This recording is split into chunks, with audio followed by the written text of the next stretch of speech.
as opposed to the term revenge porn, which is more commonly known and used. When we talk about NCII, we're talking about an image-based sexual abuse involving the creation or distribution of nude pictures or videos without the consent of the participant. And the term revenge porn, in comparison, is more problematic because when you hear the word porn, you're hearing a conflation with the consensual porn that happens when porn actors and crew and staff and whatever choose to create a medium that is meant for that is meant for pleasure, and everyone is consensual and involved in that process. Whereas when it comes to NCII, the persons whose body is depicted is not involved in making that decision. Sometimes they are filmed without their consent. Sometimes they create the NCII and then the relationship breaks and it falls into the wrong hands. More often than not, NCII is used as a tool to perpetrate violence against women, against non-binary people, because of other reasons, but because of the weaponization of sexuality against women themselves, it's become a pandemic in a sense where people don't understand why it's happening. They don't understand the power structures behind it. So hopefully we'll be able to break it down and unpack it a little bit today. So the term NCII was first coined by coding rights and internet labor online. And when we talk about NCII in the local context as well, it's very prevalent, especially towards young women, especially when we consider the way that we use the internet now, and the way that we're exposed to all of these tech platforms that are able to, facilitate the spread of these images and stuff and amplify the harms against these victims, without them really truly being able to be prepared for it. So yeah, the discussants that we have today, we have 3 discussants today. So firstly, we have Amy, who is a survivor and an advocate for NCII. So Amy is here. And then we also have Gaia from the Women's Aid Organization. So Gaia works with victims and she's very centered on using a survivor-based approach to deal with all of these. And then we also have Shar. Shar is a freelancer, a writer and editor, and she's been doing some work on the feminist principles of the internet and also imagining a feminist internet. So to all of our discussants today, let's talk about consent, pornography, and women's bodies. In our social media posts, which we have on our Chris Network Twitter and Instagram, we've talked about why NCII is neither revenge nor porn.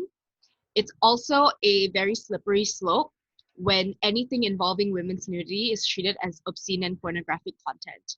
So to our discussants, what's your reflection on this? Let's start with Amy. Sorry, it lagged. Could you repeat what you said last? Okay, so we're talking about consent, pornography, and women's bodies. And how do you feel about, it's a slippery slope when anything involving women's nudity is treated as obscene and pornographic content. What's your reflection on this?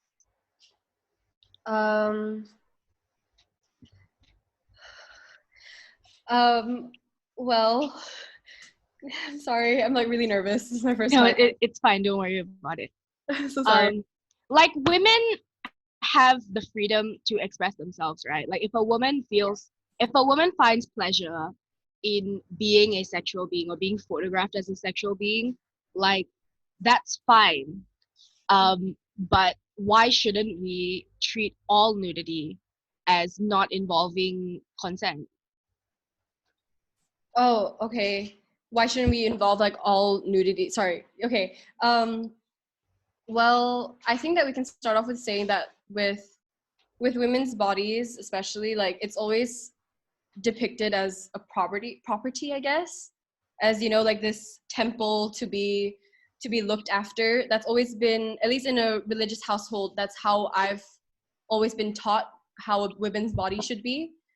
And I guess in the sense that you cannot really assume that with women's body, like you always have consent, because consent is always something that's given. It's not something that's, I guess it's not something that's automatically assumed, you know, like it's always has to be something that is given properly and given verbally and through, I guess through, yeah, physically, and like they externally say, yes, I'm okay with it.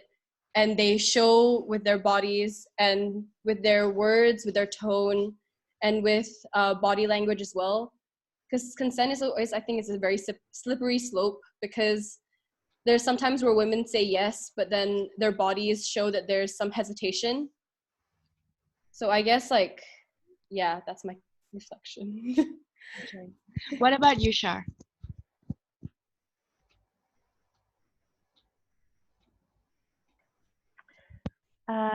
I mean, I think it's, I hate to like start with, it's the patriarchy's fault, but it's always the patriarchy's fault and I think Amy made a really good point about how women's bodies are seen, and how the actions that we take over our bodies, I speak as a woman, are often then spun out into either I'm passive and action is being taken against me, or I am doing the wrong kind of actions with my body to sexualize myself, or to present myself in a sexual way, or to participate in my own pleasure without thinking of other people. It's a selfish thing. It's a deviant thing.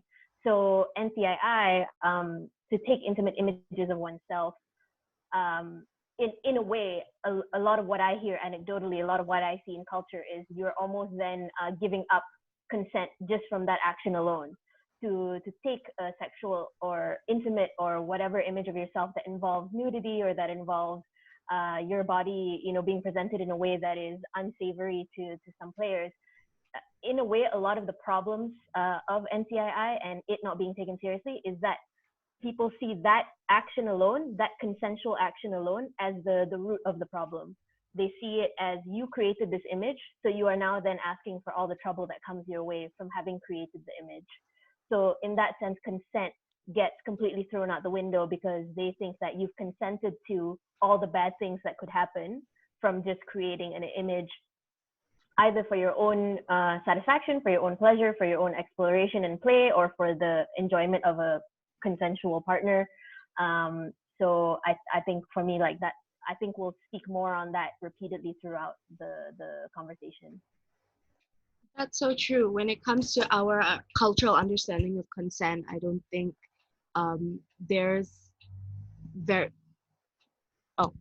Oh, yeah. When it comes to our cultural understanding of consent, I don't think there's a good grasp on like consent is fluid and ever changing, and you can consent to one act and not consent to another, or consent before and then retract your consent. Like, yeah. Um, when we talk about porn as well, I think it's important for us to be clear about how we feel about porn. Like when it comes to coercive sex, exploitation of women sexually, consent can be tricky when it comes to the sex trade. So, yeah, in even in the porn industry, consent is taken really, really seriously. They have regular STD checks. There are practices with safe words to make sure that, when you're not comfortable with something, even in the most sadomasochistic S&M genre of porn, there's still an emphasis on consent.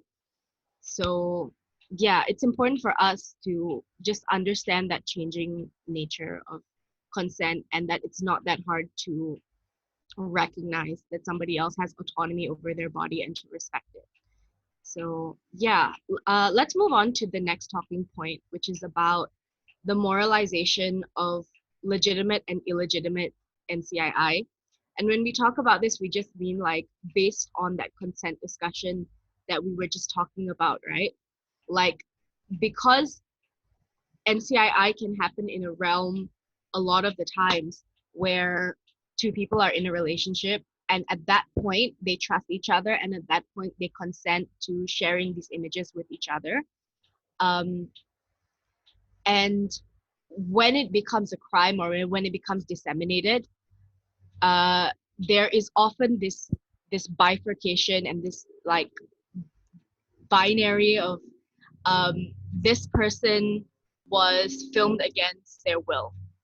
This person was filmed secretly and they had no idea, and that person absolutely did not know, compared to the other person who entrusted their partner, and then at that point they consented, so to speak. So let's turn to Gaia. How do you feel about, how does this affect victims? You work with victims. How does this affect like the way society perceives them, the way institutions that they go to demand justice view them when they ask for it?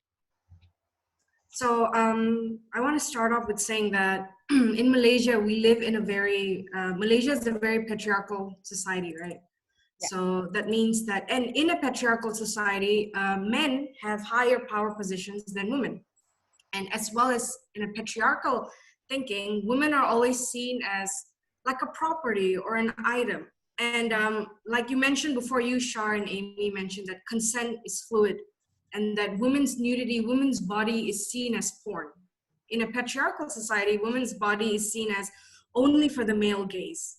But at the same time, when they're sexual, they're also punished. But when you compare this with men, they're not punished for being sexual. So here you can see the imbalance of power and control being in a patriarchal society. And also when these images and videos are distributed and disseminated, right, it completely takes away from the consent, the power and control of that survivors once feel. So initially when these images or videos were shared amongst, let's say, a couple, there was trust, there was consent, right?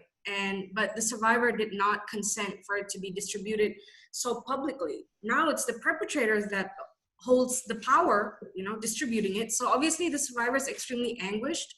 A simple concept such as agency towards her own body, she doesn't even have agency towards her own body, And we also live in a culture where victim blaming is extremely rampant. And almost everyone victim blames families, friends, even law enforcement, which is extremely dangerous. The question that's usually brought up, it's like, well, why did you agree to take the photo in the first place? Why would you do that? This is your fault. If you didn't do it, none of this would happen. So it's like the finger is being pointed to the survivor while the perpetrator is scot-free, Nothing is done against the perpetrator. No one is shifting the focus to, wait a minute, this person distributed your photo without asking for your consent. So here, I also want to bring in the gender inequality that exists in Malaysia. The view where survivors are seen as careless, sexually insatiable and all these things, it's rooting from a patriarchal point of view where women's body are only for the male gaze, as I mentioned. And also in Malaysia, I think one interesting thing that we can see is there's this culture within Malaysian men where they distribute images according to what they think a woman is misbehaving. And this is not only NCII. So for an example is we have this thing where men take photos of women misbehaving, like maybe a Malay woman who's wearing a tudung and smoking. They take this photo and they spread it around and they're like, oh, look at this woman, she's misbehaving. Or maybe an example of a woman who's Malay, but she's not wearing a tudung. And from here itself, you can see with NCII, with these photos, how sexist and patriarchal Malaysian culture is. And then when these survivors of NCII, especially female survivors of NCII, when they go to law enforcement or the law to report this, they then face, there's also this huge gender inequality in law and law enforcement. The laws in Malaysia are not feminist. The law fails to adequately capture the social and psychological harm resulting from the use of this sexual image to harass these women, to taunt these survivors, to coerce, blackmail them. They're not survivor-centric. They don't focus on the survivor. Survivors, when they try to get access to justice, they get slut-shamed and victim-blamed. And our law and law enforcement is also not accessible by everyone. It's not inclusive. Different women are treated differently, So one example is there seems to be these two big clusters when it comes to survivors of NCII. As you mentioned, Regina, there's one cluster where women's photos are distributed. These photos are taken without them consenting. And then there's another cluster where women consent to these photos being taken to share it with their partners. And these two clusters are treated differently by, like, the police, for example. When the police are more compassionate to women who did not consent for their photos to be taken versus women who consent for their photos to be taken. They are treated differently. They are slut shamed. They are victim blamed. So, the law is too busy again, pointing finger at the survivor, while the perpetrator gets away scot-free. And sometimes law enforcement officers also perpetuate and also contribute to this. There has been cases where police officers, they request the device, they want to use it for evidence, right? So let's say a phone number. And then they share the NCII amongst themselves, amongst the police officers. So here again, there's another breach of trust. There's another breach of consent, and this time by the law enforcement themselves. It's sad and upsetting, but even within WAO, a lot of our survivors talk about how they're not properly supported by the law. Yeah, so I guess the conclusion is we have to engage in a survivor-centric way, where survivors are heard, survivors are supported, and they're not victim blamed. And the most important thing is we have to hold the perpetrators accountable. Yeah. Thank you, Gaia. On that, when it comes to the way that law enforcement views survivors, I think there's also a lot of similarities in how perpetrators view survivors when it comes to the way that they photograph themselves or the way that they photograph, like, survivors of NCII. Like, there is this sense of entitlement in feeling like because a woman exists, she exists for your eyes, and therefore you can do what you want. Yeah. And on that, when we're thinking about the motivations of perpetrators of NCII, it's really important that we also recognize that, to the survivor, this is her body, this is her dignity, this is very intrinsically tied to her and who she is and how she wants the world to view her, and whether or not she's been able to make that choice for herself. And for the perpetrator, more often than not, this involves a form of capital, be it social capital, because for men to be sexual in society is a form of capital. It's a form of, like, being cool. It's being like the man about town. It's the reason why somebody like Jeffrey Epstein, are able to, have all these connections and just have that form of social capital in society where you are an important person or you're a cool person that we accept. It can also involve economic capital, right? More often than not, women's bodies are exploited and, capitalized off of with real repercussions to the survivors. So on this idea of, like, what motivates perpetrators to continue to perpetuate this awful cycle, let's go to Amy for a little bit and just, Amy, you yourself being a survivor of NCII, like, what was your experience and what can you share about the motivations of your perpetrators? Well, firstly, I wanted to cover the fact that, well, sex culture in Malaysia, it's somehow both encouraged privately and hated publicly. So an example of this could be, like, men have Telegram chats filled with unconsented sexual images, like, for example, in Singapore or in Korea. And most of the time, as Gaia had mentioned, these perpetrators are not held accountable and justice is not served entirely, because the perpetrators can be people who are in law enforcement, in even the government. And in addition to that, I wanted to also talk about the fact that there is no law to begin with regarding NCII and consent, and it's a taboo for a victim to gain justice. And there's already not any room for gender equality and would therefore not really cause any real change in real life.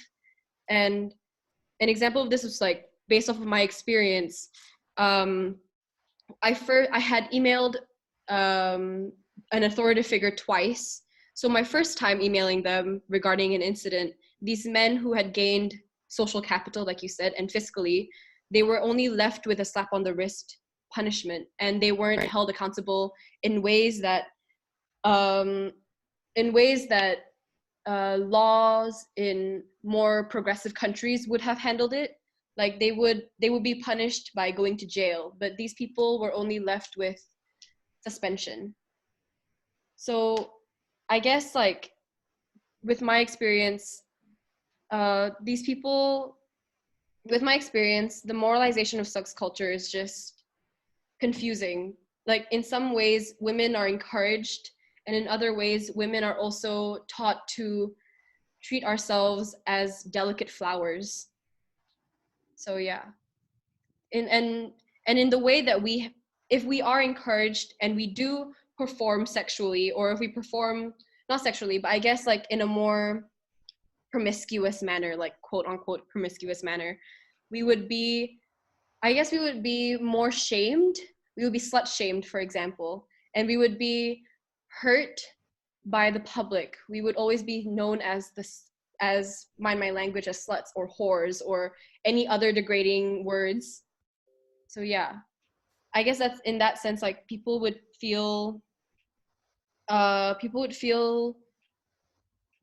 like for victims, they would feel hurt. They would feel like there's no one by their side, and there's no way that women can feel comfortable or safe in environments like this, especially in Malaysia, where our, as you can see, like our parliament is mainly ruled by men, and some do not face the same inequalities that women face.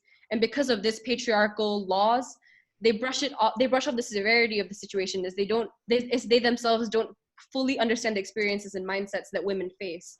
And the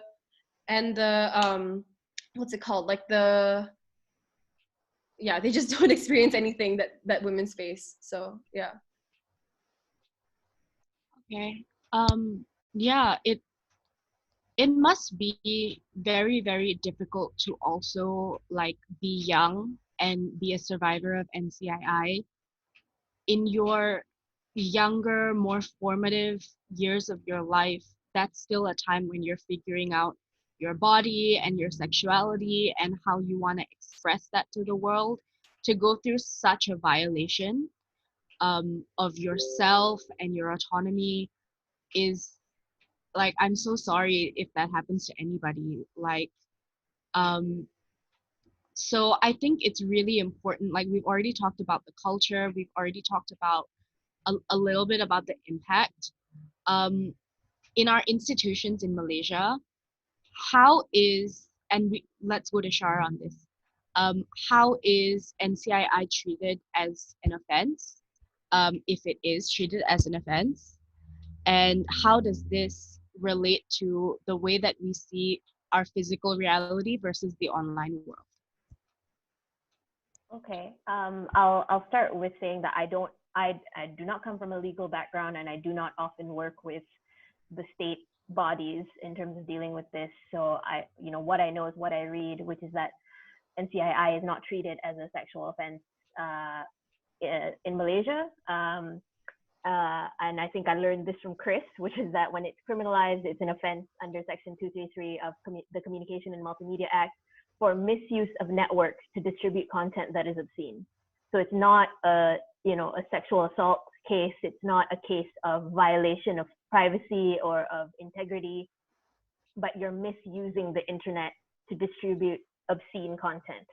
So these words are very loaded to begin with. When you paint something, like, it's been covered already. I think we've really gotten into, obviously, like this exactly what Gaia was saying as well, of different women are treated differently, and what Amy was saying about how sexuality can sometimes be encouraged in private, but in public it's completely frowned upon. You can be punished for it, and so there's this friction between what should I do, especially for young girls and women. What is expected of me? But I really wanted to touch on this concept of the obscenity, because I think when you paint NCII as an act of obscenity, it takes the impact away from the survivor and puts it onto the public. So then it becomes a case of, oh, this content is affecting the morality and sensitivity of the Malaysian public. That is why it is wrong. Not somebody took this without consent and stole an image and violated someone's trust and privacy. It's that you have now used the internet in a way that we don't approve of to put up an image that we don't approve of, and that's why you're wrong. And even with this law, perpetrators are getting away. Even with this offense, it's not being used right. And there's a lot about power here I will talk about, which is that, the state sees the internet as something it owns, and that the rest of us just get to use with their permission. So if I want to find porn online of my own will, I can't, because Malaysia blocks it.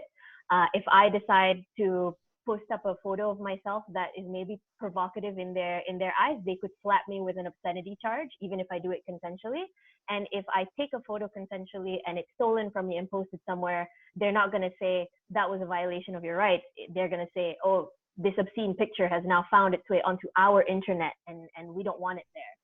So there's a huge power dynamic at play here as to what is decided for us, what is obscene, what is considered a violation, what is considered freedom of speech and freedom of expression as well.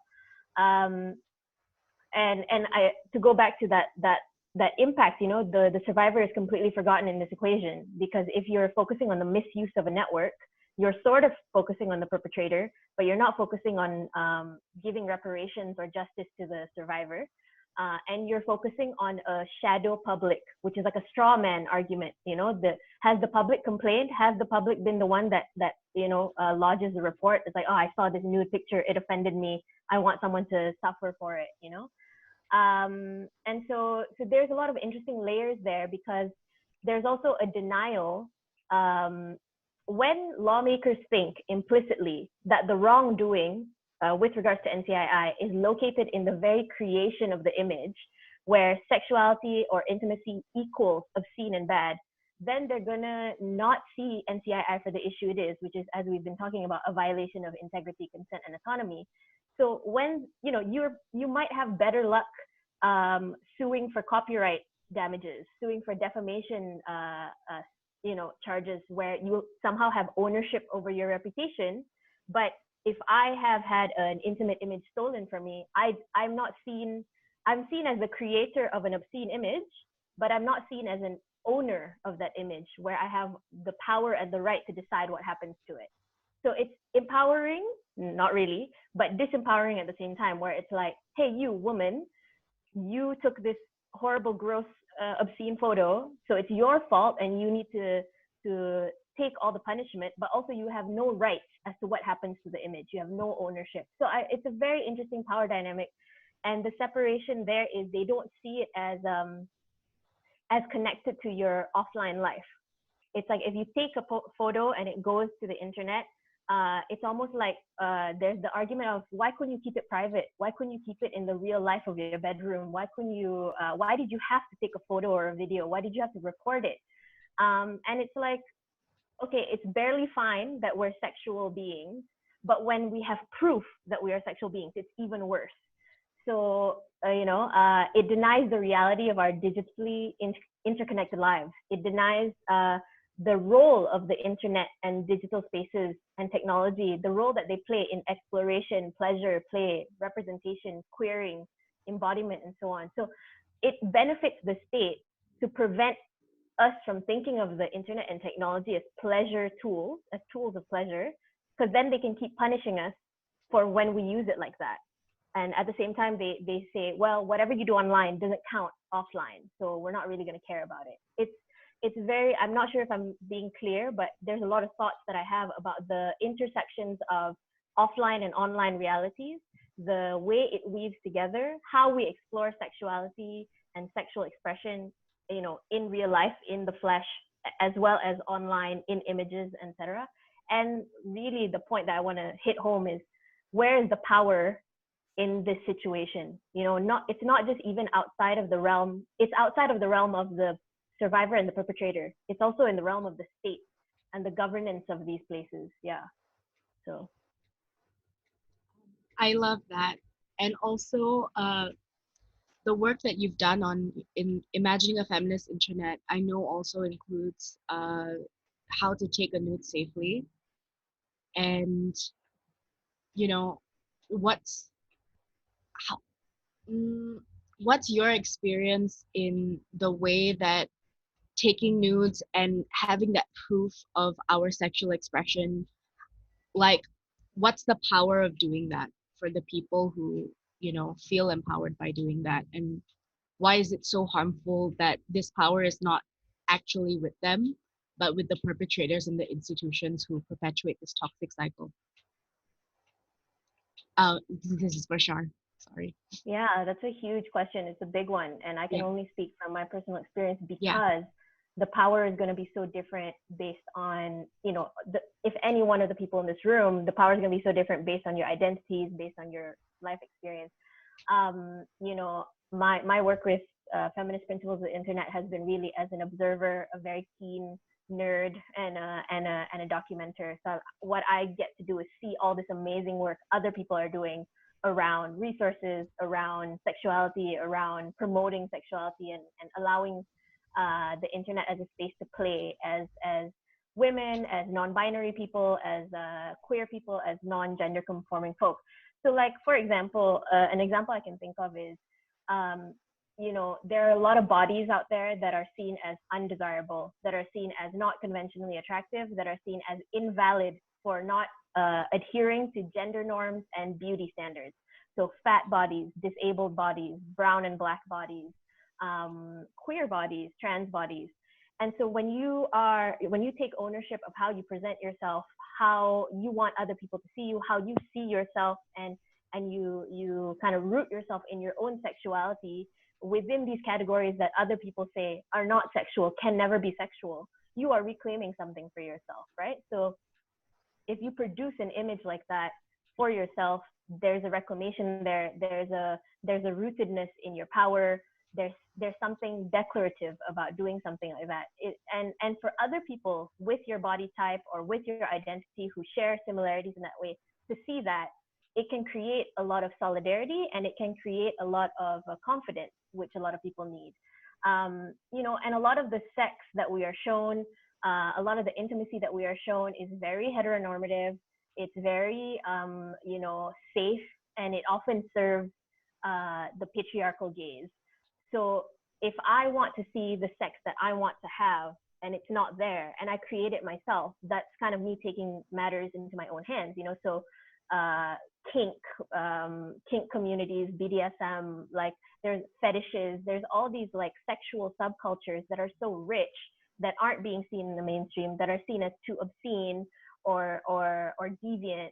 And when you take the power in your own hands of ensuring your own representation, of ensuring that the world knows these places, these spaces, these modes of being exist, how there's so much power in that, just in the sense of you are not leaving it up to what the mainstream, what those in power say you should want, or you should be, or you should look for. So for me, like to go back to the concept of consensual porn, ethical porn, like what's hard is when we talk about the pleasure of sexuality, people think that we are not talking about the exploitation that can happen with femme bodies, with queer bodies, with migrant bodies, with poor bodies, etc. But this all exists together, and there's so much diversity in terms of sexuality, trauma. How can you feel sexual when you also are dealing with trauma? Like there's all these sort of like really interesting intersections. And the thing with NCII, the thing with the state response to NCII, it's so much easier for them to just be like, sex bad, everything else good. So if you are in the realm of sex, forget getting help from us. You've already walked down this bad path. So it's a real pity that so many of the people that we trust to be in charge and trust to kind of like maintain society and give us services and stuff, they are unable to hold multiple ideas at once, and yeah. Awesome. Okay, we have an observation in the chat from Nana and her observations within Malay conservative culture. Nana says men are, of course, openly encouraged to desire sexual pleasures, but a woman is only encouraged to perfect herself for the pleasures of one man. I want to take this to Gaia. Gaia, in your work with survivors, I'm sure people are always telling you that this happens to men, like insert whatever feminist issue also happens to men, taking away like the reason why we bring up gender when it comes to these issues at all. What can you share with us about your experience, and what can you share with us about how it informs the way that you approach your solutions? Okay. So I get this asked a lot in my line of work at W as well. Always, what about the boys? You know, what about the men? You know, the boys and men face this too. Why are you only focusing on women survivors? And a lot of people like to think that because, like, I guess I'll focus in the NCII scope. People sometimes say, you know, men, there are male survivors of NCII as well. So this can't be a gender issue. This is just a security breach issue. And this is problematic and also very wrong, because this statement saying that NCII and other gender-based violence is not actually a gender issue completely erases the fact that we live in a patriarchal society.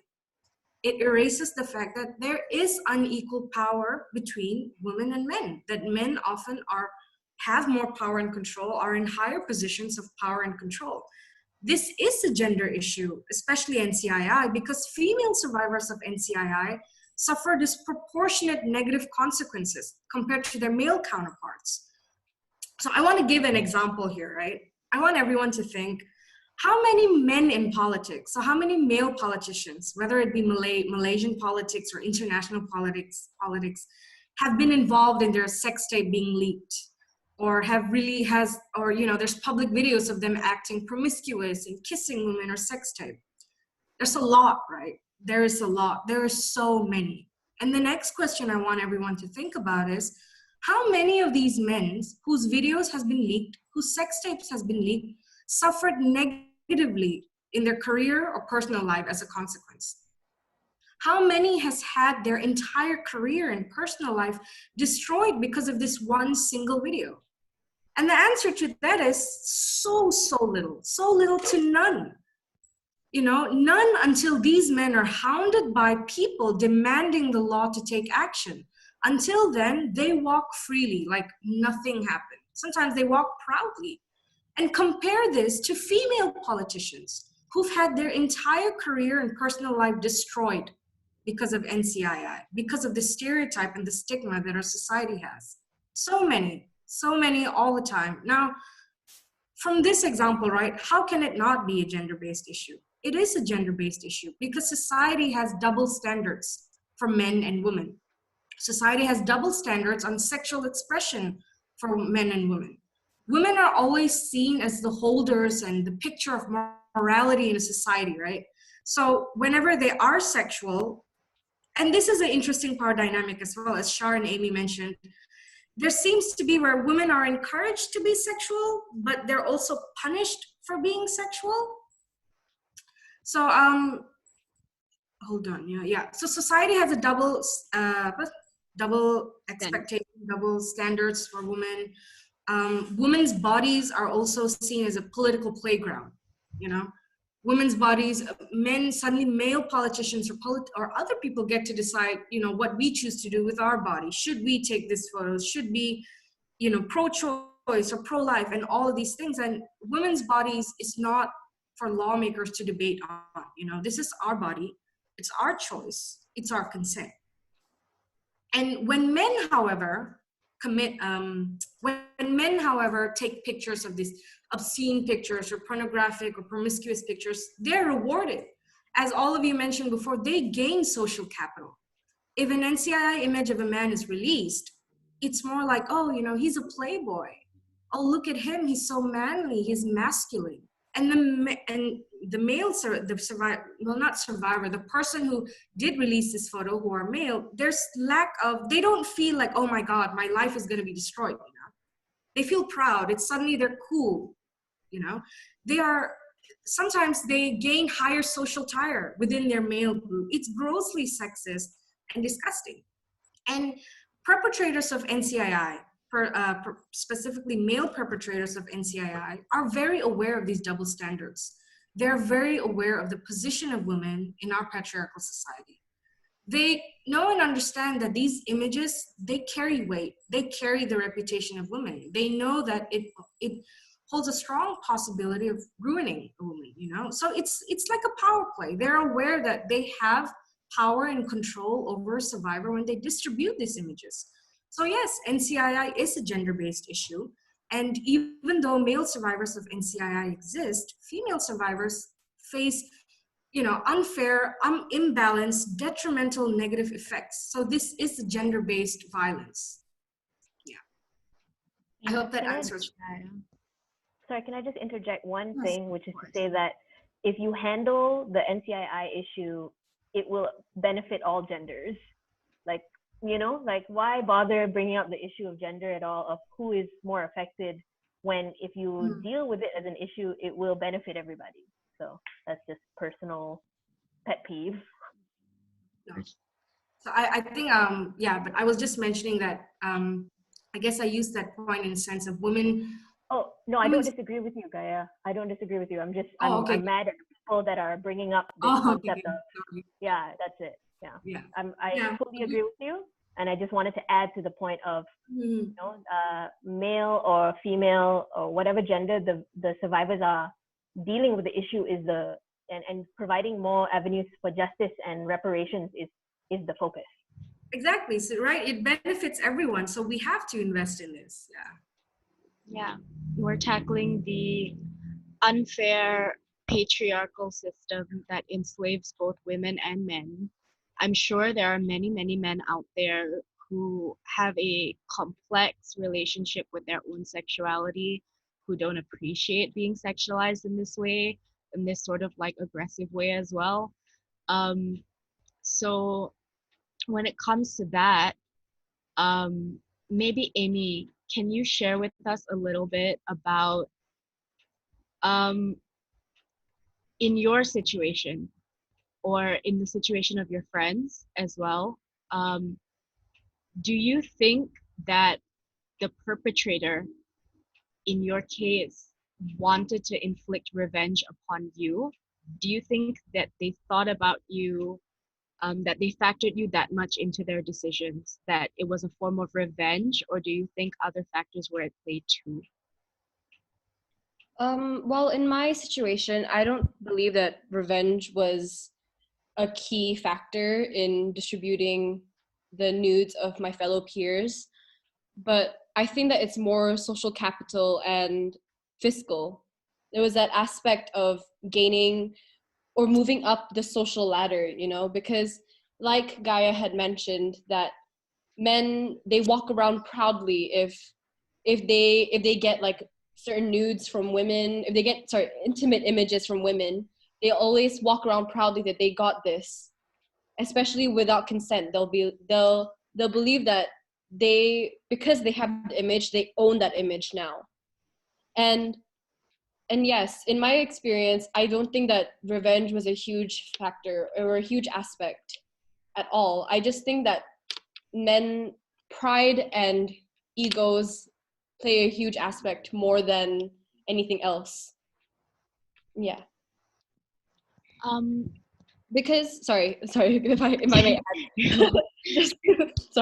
just to add like onto Shar's point about how the freedom of expression and women's bodily integrities are questioned.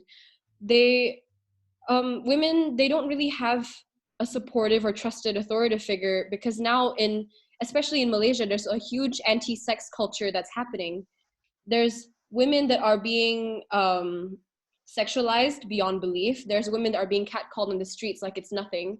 And with that, like, and when women try to talk about it with parents who have been raised to believe that this sexual culture is wrong, and they're oppressive of the sexual culture, and this would cause like children or like minors and adults to feel alone, and they would have to take it upon themselves to educate themselves. And there's a huge risk to that, because they may expose themselves to more dangerous cultures, and it will make it more challenging for them to find people that they can trust other than peers or fellow peers that understand where they're coming from, or fellow feminists, intersectional feminists that understand where they're coming from, you know? Yeah. Yeah, thank you. Um, so I think so far in this discussion, we have a bit of an understanding of what happens to survivors, what happens to perpetrators, but something that I don't know if gets enough attention are the secondary perpetrators, because for a lot of the harms in these NCII cases to be amplified to the extent that it is, it also involves not only the person who made the initial like dissemination of the photos, but also the people on the receiving end, the people who are part of that chain, like that kind of pyramid scheme of exploitation of sharing like someone else's nude body without their permission. So on this, maybe we can go to Shar to talk about the bystander effects. Well, it's the thing with technology, isn't it, that you're able to spread and share these things much more quickly and easily than if you had to like wait for dial-up, to kind of send one image or print these images or something like that. So the technology plays a huge role in allowing for the quick spread of this, but ultimately this is an issue of culture, right? If we didn't see these intimate images as something that's titillating, as something that's social currency, or that has some kind of fiscal value, then we wouldn't flock to it, and certainly I myself have, in the past have felt that I've seen like a news uh, piece from Entertainment Today or some kind of gossip site of just like, nudes of so and so actress released, and click through and be like, oh, what's this about, what's happened? And it's like, why do I need to know that about this person that I don't have in my life? But so it's the bystander effect that I think, or that I was thinking about, is for me now, in my current life, is I have a long history of working with a lot of organizations and activists that are focused on gender-based violence. And I know that's not a common thing, although obviously in my circle, it's a very common thing. And so it becomes second nature to me to report when I see something bad happening online.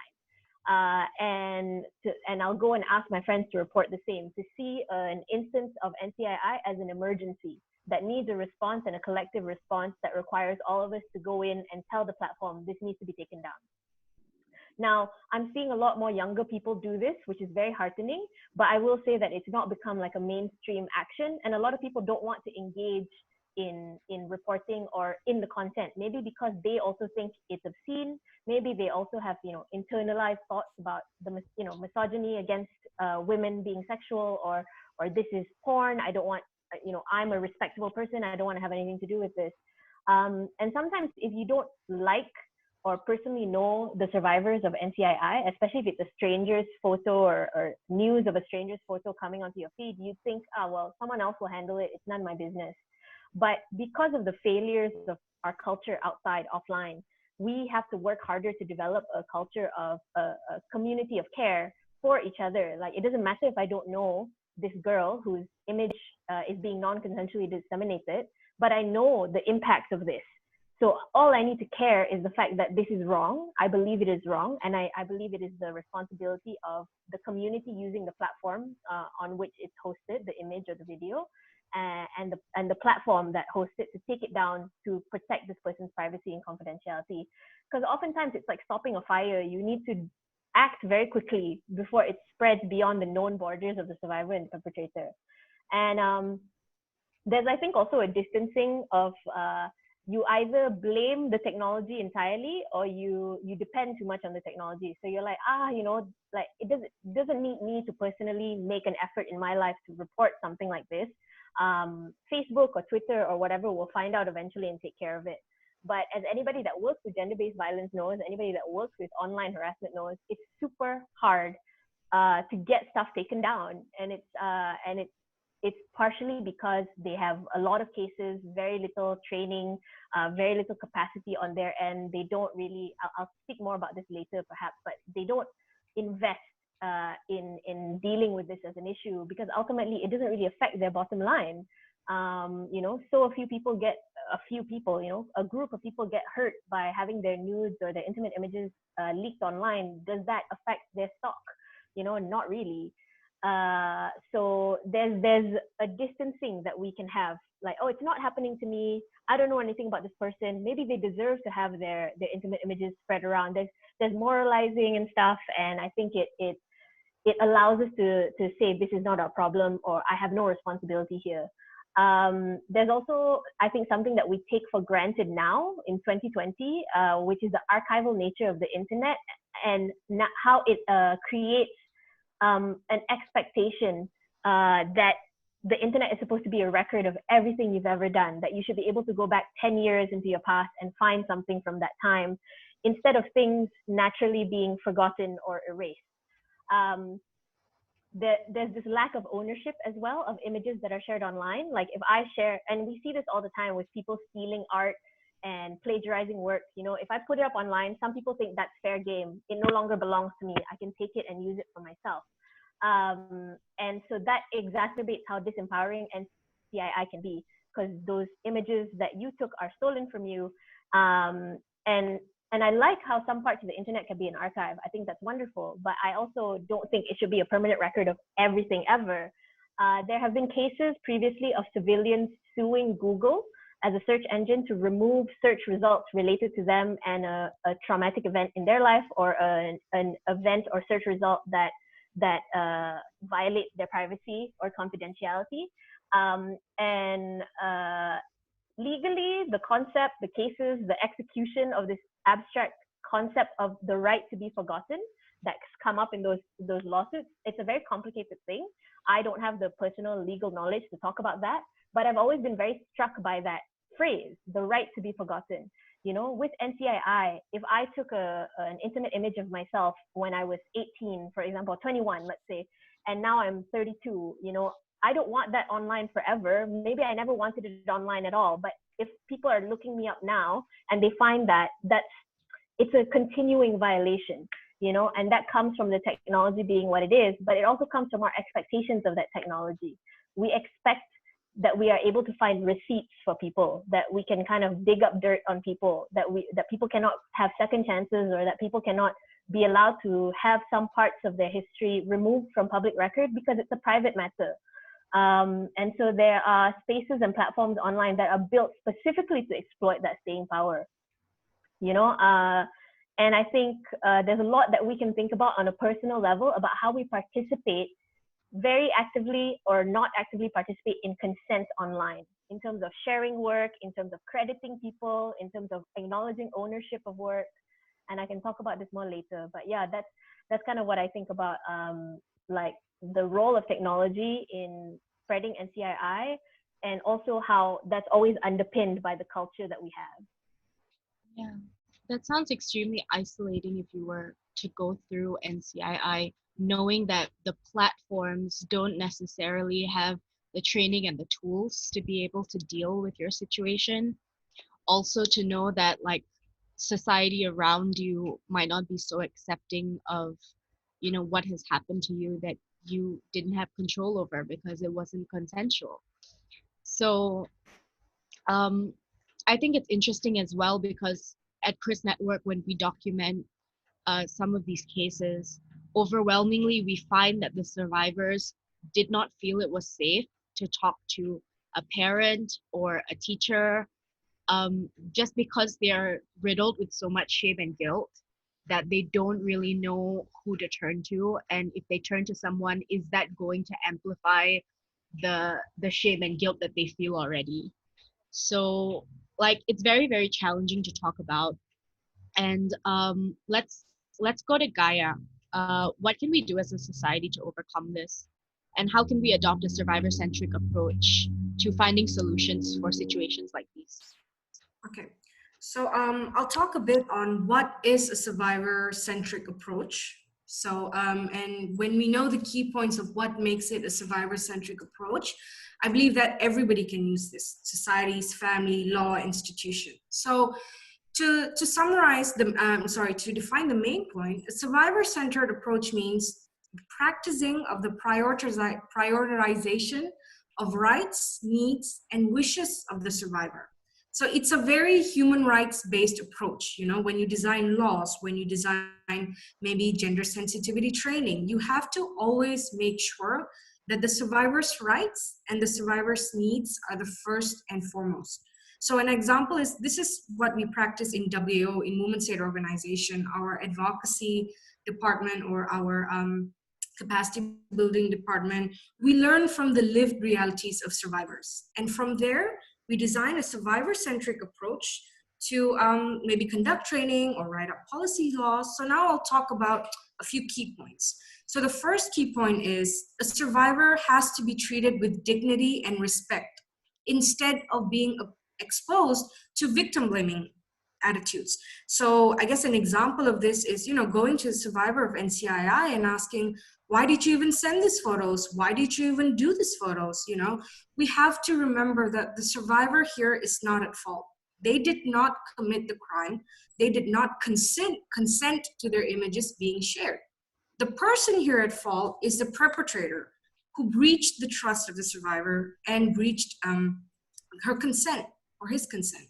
And the second is, we have to support what survivors choose to do. So we have to, survivors decide what their cause of action are, what they want to do, and then we support them. We don't go and force a survivor, oh, you have to do a police report, you have to file this case. We have to actively listen and ask, what do you want to do first? How can we support you?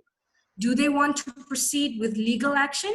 Then if they want to proceed with legal action, your responsibility is helping them do that. Do they want to just talk to a loved one? Then we help them get connected to a loved one. Most of the times, in most of the cases we see, survivors of NCII, they mainly want their images taken down immediately, and also to provide them psychosocial support. But different survivors have different definitions of justice for them. Justice for everyone is different. Sometimes they want, all the time they want their images to be taken down. Sometimes they want to report. Sometimes some survivors just say that, what, I don't want other women to go through this. I want the internet to be feminist, to be a safe internet, to be a feminist internet. So a survivor's option can be really dynamic, and it depends on their own terms. So our responsibility, how can we help, is active listening and support in whatever they choose to do. We have to remember that at the end of the day, we will still not understand what a survivor experiences. She or he, the survivor, is the one who has gone through this, who has gone through the effect. They know what to do best. So we have to support them. The next point is ensuring the privacy and confidentiality of a survivor instead of exposure. Like what Shar mentioned just now was, this Entertainment Weekly, oh, this and this celebrity's photos were leaked, nudes were leaked. Like Shar said, I don't need to know that. Nobody needs to know that. These parties, these third parties are also playing into the dissemination of this, And the next point is non-discrimination when survivors access justice. That means, I guess, a system of justice that is inclusive. And like I mentioned just now, NCII survivors are mainly separated into two big clusters, right? And these two clusters, those who consent to their images being taken and those who don't consent, they're treated differently. So our law enforcement officers, our law in substance, it has to be applicable to all women, all men. It doesn't matter if they are differences in class. It doesn't matter if they're rich and they're able and they have the financial means. Justice should also be accessible to those who are not rich, to those who are in poverty, in B40 communities, to those who are refugees, migrant workers, skin colors, and different skin color people, they get treated differently. And like Shar mentioned as well, women who are brown, women who are black, men who are black and brown get treated differently. They get discriminated. So we have to ensure that this is inclusive, supportive, and non-discrimination. And the last thing I want to emphasize is most survivors, they don't want to proceed with legal actions or court actions or even complain because they don't have the comprehensive information. They don't have enough knowledge on this, which then creates a buildup of fear. They get scared. They don't know what to do. And sometimes they experience like secondhand trauma from these law enforcement survivors who are not sensitive to them. So what we have to do is we have to make sure that the knowledge is accessible. If we know someone who's a survivor of any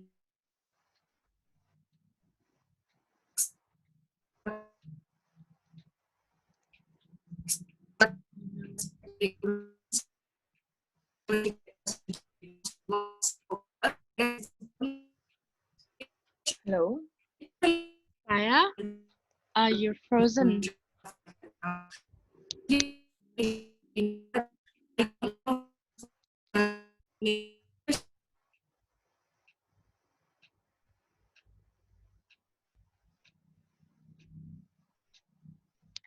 Okay, so Gaya's been frozen.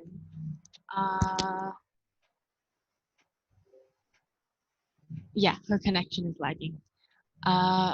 We can come back to her.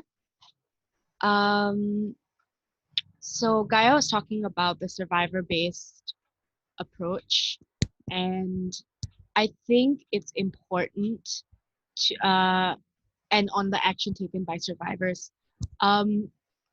Gaia said that nobody knows what the survivor is going through, and I think it's important to emphasize that sometimes the survivor themselves doesn't really know what they are going through, because one, this could be like, hopefully this is the first time something like that has happened to you, so you're still processing like the trauma of it all. You're still processing having your trust being violated by, you know, usually those that are closest to you. And um, on that, I want to turn to Amy, and I want to ask Amy, like, how did how do you think a survivor-based approach could have been helpful in your situation when you were going through it? Okay, so for a survivor-centrist approach, and well, there isn't really like a set way, a solid way of saying like this is what it looks like. I think it's different for everybody. It's like a different interpretation for each person. And for at least my situation, what, as I've mentioned before, I've sent 2 emails regarding the rape culture and the non-consensual distribution of intimate images. So the first email was not completely disregarded, but it wasn't 100% guaranteed success, because these men who had perpetuated this rape culture, they only got a slap on the wrist punishment, as I've said before. And so the second time, I heard that there is still a trend in females in this old environment that I used to be in. They are still being sexualized. They're still having their intimate images being distributed for fiscal aspects and for social capital. So what we did as the collective, as survivors, we created like a collective action. So I approached other survivors that had endured the same sort of treatment, and we had we all came together to formulate an email and implore the school to take action against these perpetrators. And with permission from one of the victims and my fellow peer, a few of the victims that had formulated this email with me, they experienced rape and drug rape and even horrible and brutal verbal abuse from their male peers. And I've also seen it and I've also experienced it. And so what we did as survivors, we were basically emphasizing the fact that they shouldn't just only give out a punishment. They should also implement a better system in place to protect the victims of NCII.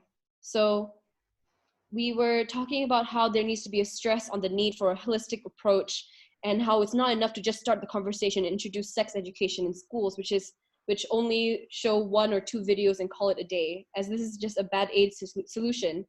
And they would do this for teenagers.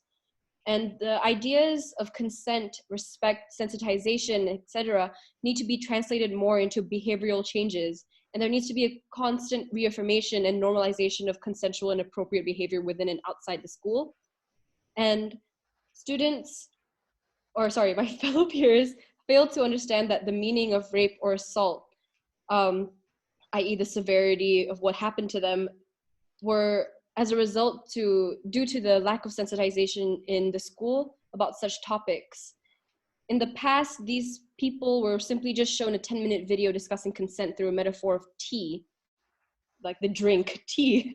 And the discussions afterwards shield away from using terms like sex and consent, leaving students with basically just a minimal understanding.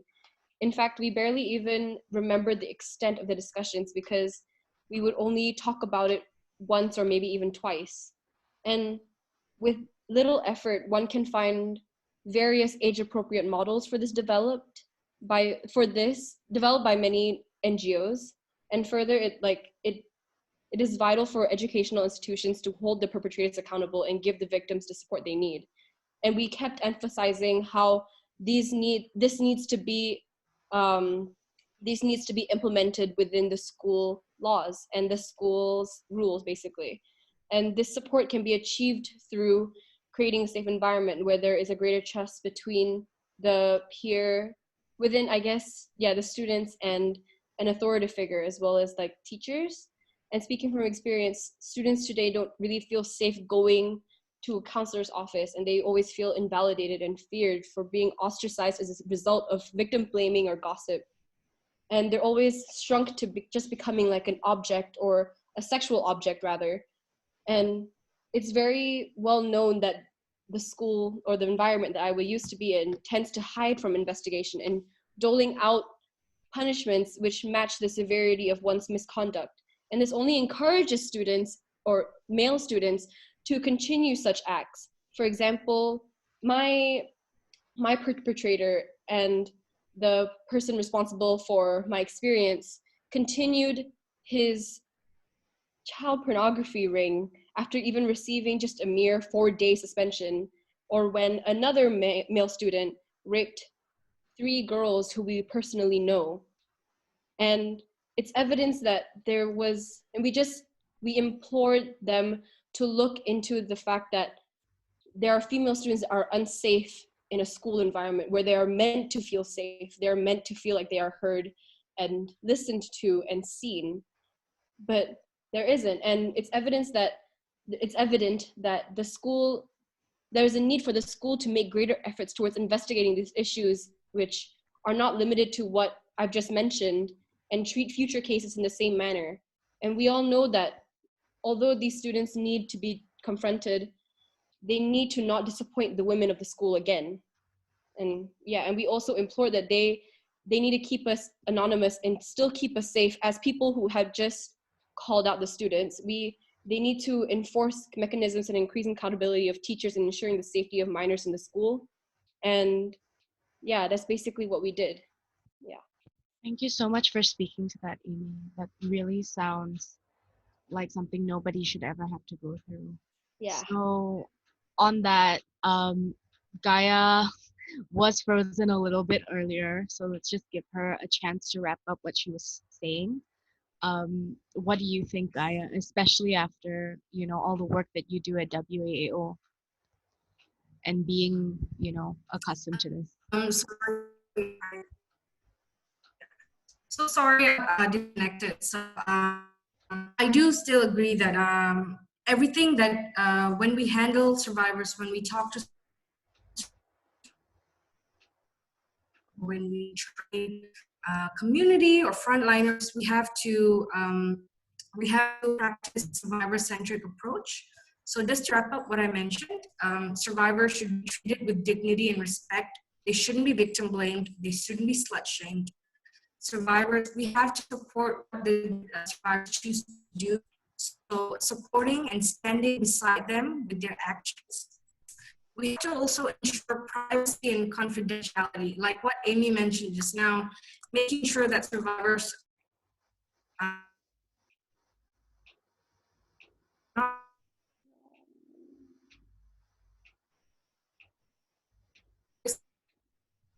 practicing non-discrimination when it comes to access of justice, making sure that justice is inclusive and accessible to everyone. And lastly, to make sure that we help the survivors receive comprehensive information and knowledge. And also, this is also to be practiced by community, raising awareness and knowledge. That's all. Thank you. Okay. Did I break up again? Yes, you did. Okay. Can you hear me? I mean, I can hear you. Yeah. Yeah, we can hear you too. Okay. Um, Thank you for that, Gaia. And I think after hearing from both Gaia and Amy as well, it's really, really important for parents family and family friends or just anyone who is close to you to recognize, but mostly parents. My point is mostly for parents. Um, this is sometimes the only support structure that survivors, and especially younger survivors like adolescents and children, can access, because parents are like the first line of defense, I suppose, where if your children don't know how to deal with this massive violation of trust, and they turn to you and they feel like, I can't go to my parents for this because I feel like so much shame and guilt, that leaves them very, very vulnerable and susceptible to learning these lessons from outside influences, which might not be the healthiest. They might be learning, like, to make sense of the trauma that they've been through. They might like turn to like more porn or to somebody else who wants to like exploit them. So I think it's really, really important that parents talk to their children and don't just echo the do's and don'ts of society, because your children are learning from you and they need you to lean on. So yes, let's go back to Shar. In researching for this webinar, I found a surprising amount of technological innovation comes from our desire to watch porn, which is weird and crazy. But like, yeah, VCR, e-commerce, streaming services, affiliate marketing, and the internet itself. Like, why haven't we been able to have this kind of innovation when it comes to solutions in combating NCII? Right. So I mentioned this in a previous kind of response, but my feeling is that the lack of innovation comes down to the fact that NCII doesn't affect profit. It doesn't provide profit for people, or to actually combat intimate images online, the non-consensual dissemination of intimate images online. It they probably are more likely to get more profit by having this kind of content on their platforms and not doing anything about it. Clicks can lead to more ad revenue, clicks can lead to more eyeballs, more traffic. And who would that benefit? It would benefit the platforms, it would benefit the people that own the platforms. So I do think there's an economical reason as to why people are more interested in something like e-commerce, which is very economically viable. Streaming services gets you money. Affiliate marketing, these are all things that are money-making ventures, whereas combating sexual assault, sexual violence, sexual harassment, combating hate speech online, it falls to the bottom of the priority list because the platforms like to say that it's too difficult to execute, but it really is like they don't have kind of the incentive, the financial incentive, and at the end of the day, like they're there to make money off of us. So I think that's definitely one of the things when it comes to why there's no level of innovation. And there's also a lack of political will when it comes to creating laws and really lobbying for change on a systemic level that prevents these things and protects citizens in terms of what the platforms are supposed to be responsible for when it comes to dealing with NCII. And when I was thinking about this question, when we were talking about it before the webinar, I was talking about how can we imagine a different way of being, right? We talked a lot about how culture is at the root of a lot of this, how society has, some parts of society have these beliefs that lead to slut shaming, that lead to victim blaming, and how do we kind of work around that? So of course, there are things that platforms and spaces should be doing that they aren't or aren't executing properly. If anybody here has ever tried to report an NCII, a non-consensually disseminated intimate image, on Twitter, Facebook, or Instagram, I think you know that it's not the easiest thing to navigate, and the categories lack nuances, and more often than not, you hear back from the platform that, you know, it might not be something that violates something else, or they might just kind of blanket, they might even blanket ban the account that is connected to the person in the image, like blame them instead.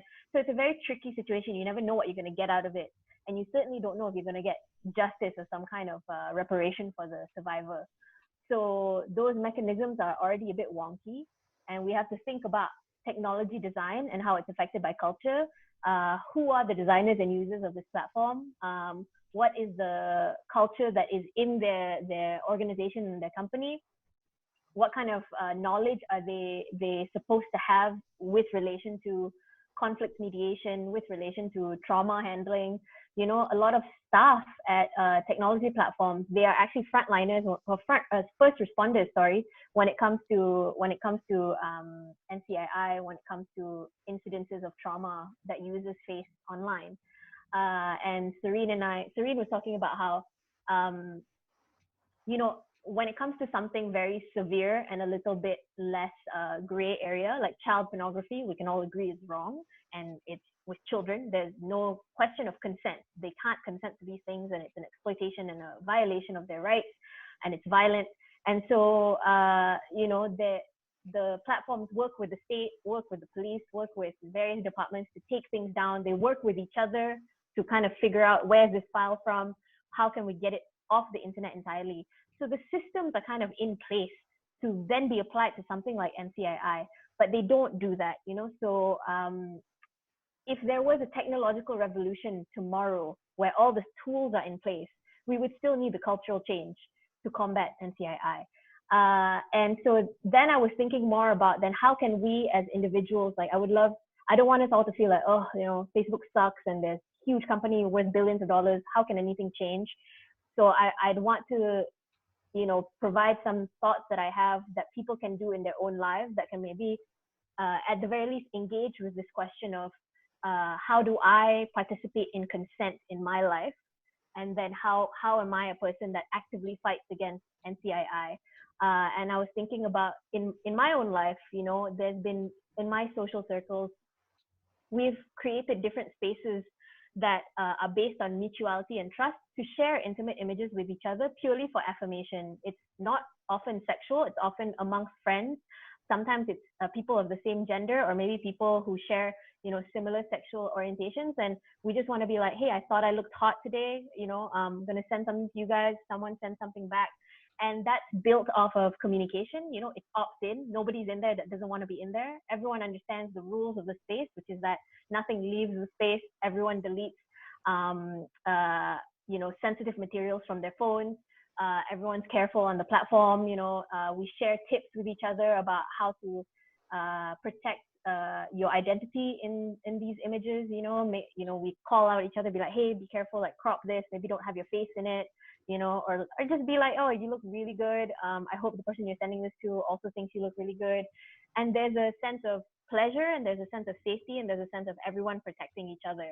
And I think a lot about how we take for granted that, and to go back to my point about the internet as an archive and the internet as a place of sharing and documentation and records, I think sometimes we take for granted that people have ownership over the things that they create, and that we can't override that ownership by then saying, well, you sent me a nude, and I, you know, I'm not going to share it with anybody. I'm not going to put it up online, but I'm going to show it to my best friend because I trust my best friend.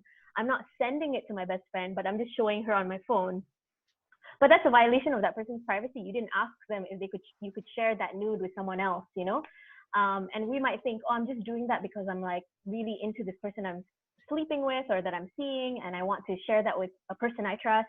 But these small decisions in your relationship, they matter in the same way that we need to question our parasocial relationships to public figures, to celebrities. To go back to my example of, you know, being excited about seeing nudes of celebrities, like, why do you feel you have a right to see something like that of someone you've never ever met, who will never ever meet you?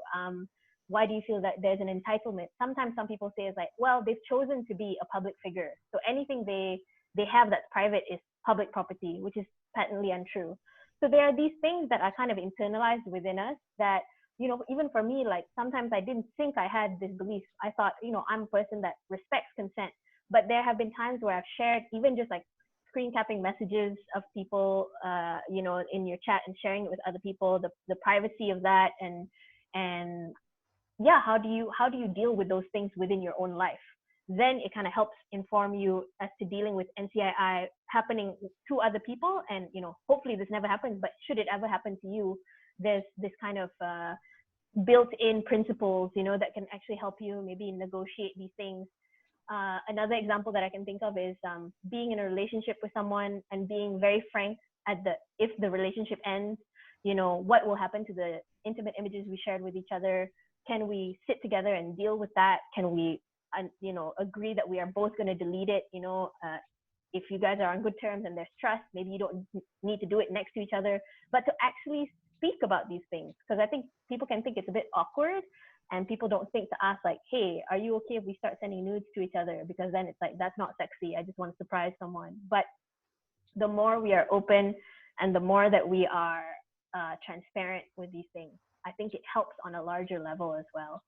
So innovation for me might not come from the technology side of things, although of course I hope more innovation comes on the technological and platform side of things, especially on the governance side of things. So we need the platforms, we need the state, we need our Ministry of Communications, we need all those guys to get on the same level when it comes to acknowledging that NCII is an issue, that it's a violation, and that there needs to be measures in place to help survivors, you know, confront this. But on a community level, on a personal level, there are also different innovations we can take in terms of the actions that we can think about. Thank you so much, Shar. I love that. I love this priority over the collective good, because I feel like in our society as is, we're very like individualist, we're very kind of scared of trusting each other, and you know that also has repercussions on the quality of the relationships that we have. And yeah, so before we run out of time, we have about 5 minutes left. I'm looking at the Zoom group chat, and there are quite a few clarifications on the status of NCII in law. So I just want to defer very quickly to Serene, who is our legal expert here at CRIS, and she's also been sharing some documents in the group chat if you guys are interested. So Serene. Hi. So just very specifically on whether NCII is an offense in Malaysia. So far, they are punishable under two laws. One is Section 233 under Communications and Multimedia Act. The second one is Section 383 under the Penal Codes. So under CMA, Communications and Multimedia Act, it's punishable for distribution or misusing the network to distribute something that is obscene. Whereas the provisions under Penal Code, Section 383, it's for extortions. So there needs to be a financial extortion, some blackmailing elements involved. So in a sense that if you look at consent as two tiers, right? First is consent to the takings of the photos. Second, consent to the distributions. So in our case, there's no need to prove whether the survivors consent to the takings of the photos or the videos, which, I mean, in a really funny and bizarre way, it's advantageous to us because a lot of survivors in Philippines, she brought the case to court, but she was not successful because the court said that she consented to the photos being taken. So henceforth, she is presumed to have also consented to the distributions as well. But again, the trouble is that it's the law, the fact that the laws actually sees women's bodies, or rather nudities, as something as, you know, as something that is obscene rather than a violation of my bodily integrity. So in a way, it's not seen as a sexual offense, which then doesn't really address the harm and the root cause of the cases. Yeah, so that's all I have. I hope this clarifies too. Okay. Nana has a question. Nana says, would you say the responsibility to reduce NCII falls under our government or media platforms? What do you think, Shah? Oh, both. Has to be both. It can't just be one over the other, because we've seen in the states bringing Facebook to Senate hearings. You know, at the end of the day, like the from what I understand, I don't have all the knowledge on that, but it's the government kind of inviting Facebook to kind of meet with them without saying you have to do these things to protect the users. So the government has to say these things, but the media platforms are also responsible for carrying it out and executing it and seeing it as part of their responsibility as a platform. So sorry if that's a cop-out answer, but it has to be both.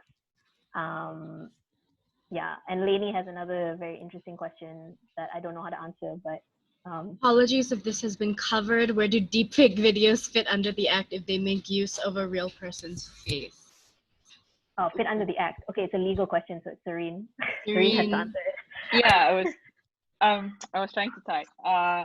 So it can still fall under 233 if we can prove the elements, which is obscene, annoyance. I mean, section 233, it's also highly problematic because it's what is used to criminalize selectively, you know, especially against dissent. You know, like a lot of human rights defenders are actually targeted under section 233.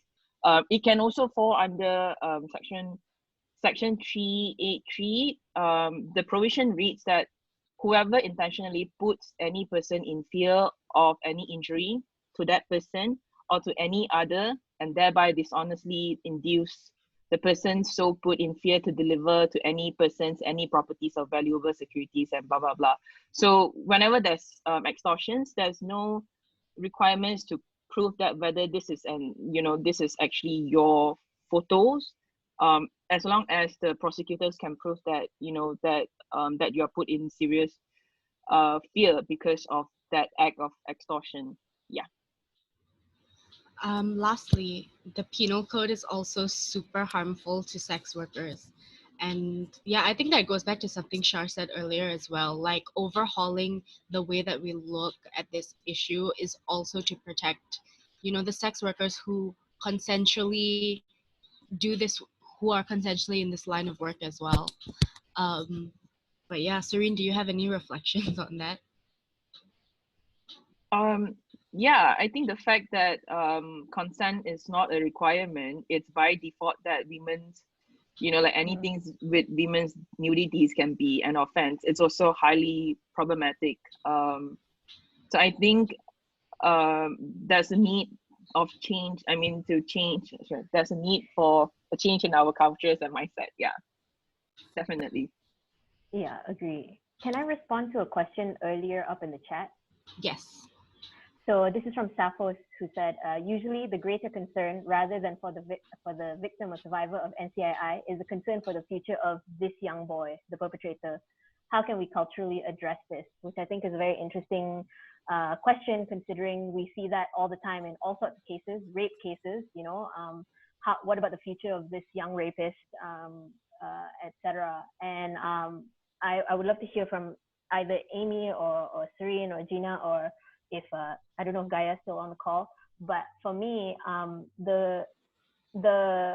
not a person who wants our responses to be carceral or punitive, aka I don't want the answer to be let's put them in jail or let's put them through restrictive rehab. But I do believe in behavior change, and that it needs to be addressed, and to look at the roots of why did this young boy, why did the perpetrator do what they did? What do they believe of their actions? So the conversation needs to happen kind of both ways. There needs to be a survivor-centric approach of protecting the survivor and listening to the survivor and really centering what they believe the response should be. But something I've looked into is how do we engage with the people that cause harm? Because all of us have the capacity to cause harm, and to pretend otherwise is to deny that, is to continue doing harm. And there are a couple of great videos on this in YouTube. If you look up, I think it's working with, I might need to find it and then like post it on Twitter or something. But Adrienne Marie Brown, who is a writer that I really respect, was in one of these videos where they were really, her and a few other people, and they were really talking about like how do we engage with people that we know have done harm. And a lot of it is also you have to find people within your community that understand the sensitivities of this issue, that understand the nuances of this issue, and that are able to hold space for this person that is a safe space, you know, that for them to share why they did it, you know, what the kind of space is for them, so that their future isn't completely Oh my undone God. by one action. Oh. Sorry, Oh. that's my mom. Yeah. So I think to answer that question, the cultural change has to be in one, like being able to make space for both, and to understand that knowledge and sharing is a community effort for both survivor and perpetrators to prevent these things from happening in the future, to hold them accountable and to help them with holding themselves accountable. Yeah. Okay. Hi everyone. Thank you. We've kind of run out of time already, so I just want to say thank you to everybody for showing up. And yeah, any last words from anybody? Yeah, I wanted to say thank you for giving me this platform to share my experience and to share my perspective on feminist internets, and also just basically rape culture in general and how it affects young minds and everything. Thank you so much to Chris Network and to Regina for recommending me to this, and to Shar for basically giving this really in-depth perspective of the feminist internet, and also Gaia for giving the perspective of victims, even though I don't think Gaia is here. Oh wait, yes she is. Okay. Yes. Yeah. Can you hear me? Yeah, though it's just that you weren't at where you normally My video are. is off. Yeah. Okay. But yes, thank you so much. I'm so sorry. Can I add to Shar when you mentioned that it's not enough that we engage with survivors only? I also agree with that. We also have to engage with perpetrators, you know? It's not enough to just, put them in jail for 10, 20 years and then the behavioral, the attitude, it doesn't change. So we have to engage in maybe rehabilitation programs. There needs to be dialogue with the perpetrators as well. So yes, definitely agree with that. Extremely important point. Mm-hmm. Okay. Just before we wrap up, I want to spotlight that Chris Network is doing documentation. So we have a SurveyMonkey link in the group chat. And if you have experienced GBV, or you know anybody who is comfortable with speaking out about it and talking to us, we're doing documentation to later analyze and then bring up in policy dialogue, just so we're better able to understand gender-based violence online and offline, and better able to advocate for it. So yeah, thank you everyone for coming. Thank you so much, Thank everyone. you. Thank you. If anyone's interested in feminist principles of the internet, you just have to go to feministinternet.org. That's all. Thank you so much, Shar. Thank Regina you, guys. and Chris Thank you, Network and Thank Amy. you, Chris. Thank you. Thank you, Serene, also. Thank you so much. Okay.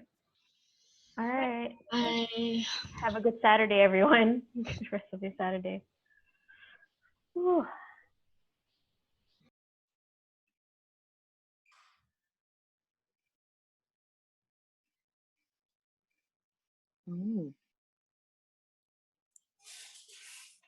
Sorry, do you need me to stay around? Oh, Ken. Oh no, I am.